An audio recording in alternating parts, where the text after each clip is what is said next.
What is up, everybody? It's JT Sports, and I'm back to you guys with another video. This video, I'm here with my NFC East 2020 NFL draft grades, giving my draft grades for every team in the NFC East. And the NFC East division as a whole had a pretty good draft. I mean, every team in this division drafted pretty well. And before I get into my individual team grades, make sure that you guys like the video and subscribe to the channel because I upload NFL videos and college football videos daily. And I mean, if you're looking for a reason to hit that subscribe button, I mean, after the NFL draft, it's pretty much a dead period in the NFL landscape because there's not really a lot of things to make videos about and talk about. But me, on the other hand, I mean, I live, eat, and breathe football. I mean, I go through all 32 NFL teams' rosters, break down their position groups, position by position, giving you position battles. I give out training camp previews. I give out breakout players to watch for each team. So make sure you guys hit that subscribe button so you don't miss the great content that I will be uploading over the next couple of months. Now, the first team that we have the Dallas Cowboys. The Dallas Cowboys in the first round, they selected CeeDee Lamb 17th overall, which was a really big surprise to a lot of people. Not the fact that the Cowboys took him, but the fact that CeeDee Lamb fell all the way to 17 because a lot of people didn't even see CeeDee Lamb falling out of the top 15. So the fact that the Dallas Cowboys were able to snatch him up with 17th overall selection was a big steal, in my opinion. And also the fact, like, I was a little bit confused why they would pick up another wide receiver because they already got Michael Gallup, you already got Amari Cooper, but I mean, I guess the rich get richer. And plus, he's from Oklahoma as well, so he's right down the street. So, I mean, it made a lot of sense why Jerry Jones couldn't pass up on the opportunity to draft CeeDee Lamb. Then in the second round, you get Trayvon Diggs, the cornerback from Alabama.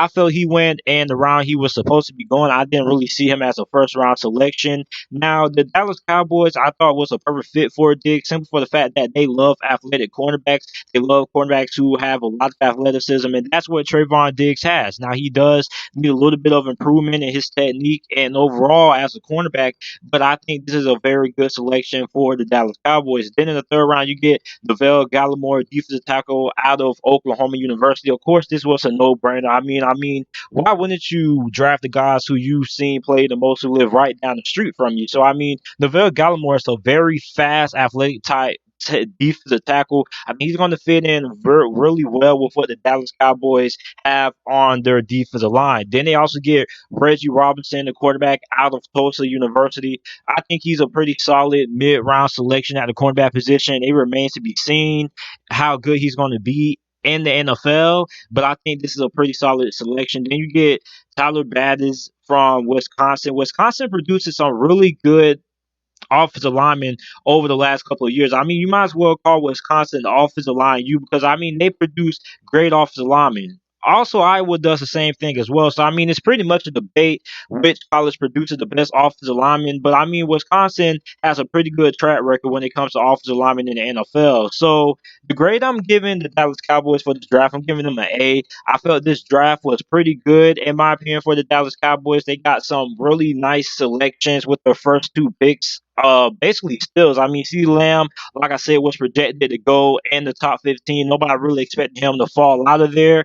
Then he also picked up Trayvon Diggs. So I mean, had a pretty nice draft. Now, moving on to the New York Giants. The New York Giants took an offensive tackle with their first pick of the draft, fourth overall. They took offensive tackle Andrew Thomas, who a lot of people felt was the best offensive lineman in this draft class. He was the more balanced out of the Jedrick Willises and the Tristan Wirfs of the world. Everybody felt he was more balanced. He could do everything. He can run block. He can also pass protect as well. And I'm really glad that the New York Giants decided to take an offensive tackle instead of going with another skill position because it just made sense. Because listen, why wouldn't you want to make sure that your franchise quarterback and Daniel Jones stays upright? And also open up those holes for Saquon Barkley. So I mean, it made a lot of sense for the New York Giants to go ahead and select Andrew Thomas. Then they got Xavier McKinney in the second round, who I felt should have went in the first round. This guy is a ball hawking safety. He's also a solid tackler as well. I thought he was probably the second best safety in his draft class behind Antoine Winfield. You also get offensive tackle out of UConn, Matt Burt, who is a guy who I don't know if he'll be able to start day one. It remains to be seen. It depends on what he does throughout the preseason and throughout training camp. Well, I'm also going to go through other couple of selections that I really like as well. They got Shane LeMay the offensive guard out of the University of Oregon. He should be a pretty solid backup. Maybe he could end up stepping in day one. Don't really know. Then they select edge rusher Carter Coughlin out of Minnesota. He's listed as an edge rusher, but really he can play inside linebacker and outside linebacker as well. So I thought that was a pretty nice selection. This guy is a really gritty player. He was a big part of that Minnesota Gophers defense last year. So the grade I'm giving the Giants, I'm giving them an A plus. I thought they had one of the best drafts in the NFL,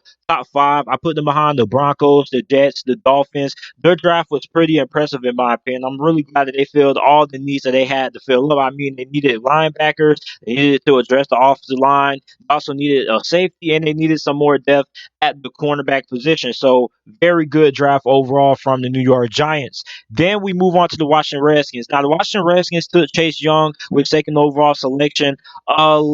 I spoke to a Washington Redskins guy before the draft when all the Tua Tagovailoa rumors were swirling up that he could end up going to the Redskins and the Redskins could take another quarterback. And the Washington Redskins guy I spoke to said that he talked to guys that's very close to Ron Rivera. He said it was basically a 99.9% chance that Chase Young goes to the Washington Redskins. And basically, Ron Rivera already knew that he was taking Chase Young ever since the draft process started all the way back at the NFL Combine in February. So you get Chase Young, now you put him up with Jonathan Allen, Ryan Kerrigan.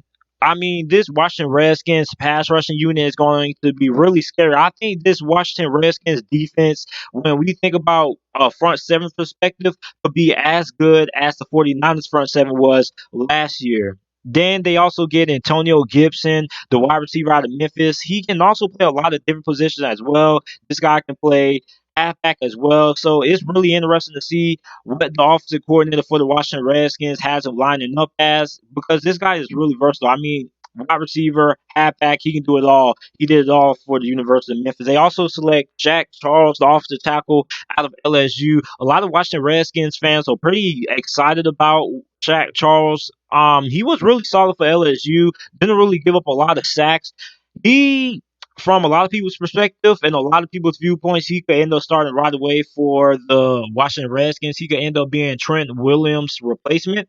Then they also get Antonio Gandy Golden, wide receiver from Liberty University, a wide receiver who I was really high on. This guy isn't really the fastest, but he's really big. He's really long as well. So he can be a big, deep threat down the field. He reminds me a little bit of a Devin Funches or a little bit of a slimmer version of Kelvin Benjamin. This guy's going to catch a lot of jump ball and contested catches.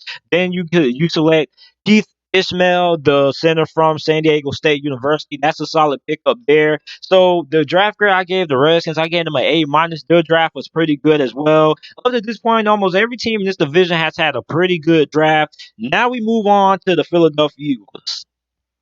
And with their first round selection, 21st overall, they took Jalen Rager, the wide receiver out of TCU, which I don't have a problem with, even though I felt they should have went Justin Jefferson, because I felt Justin Jefferson was the best receiver available at this point. But I mean, I'm not going to get mad at it. Then in the second round, they take quarterback Jalen Hurts, and a lot of Eagles fans were absolutely livid at the fact that they took Jalen Hurts. Now I understand why they did it, because listen, a lot of Eagles fans were saying, "Oh, we need to get a backup. We need to get a backup. Carson Wentz can't stay healthy. We need to make sure we get an insurance plan." But then they get mad when they go ahead and draft the backup with their second round selection, which I can understand the frustration. I understand both sides. I understand the reason why Howard Roseman would want to go ahead and get Jalen Hurts in the second round. You want to make sure you got a good insurance policy behind Carson Wentz, somebody who fits the system of what Philadelphia likes to do. And Jalen Hurts was in his best in that Oklahoma offense when he was able to improvise and when he was in play action situations. So I think Jalen Hurts going to a team that likes to utilize play action,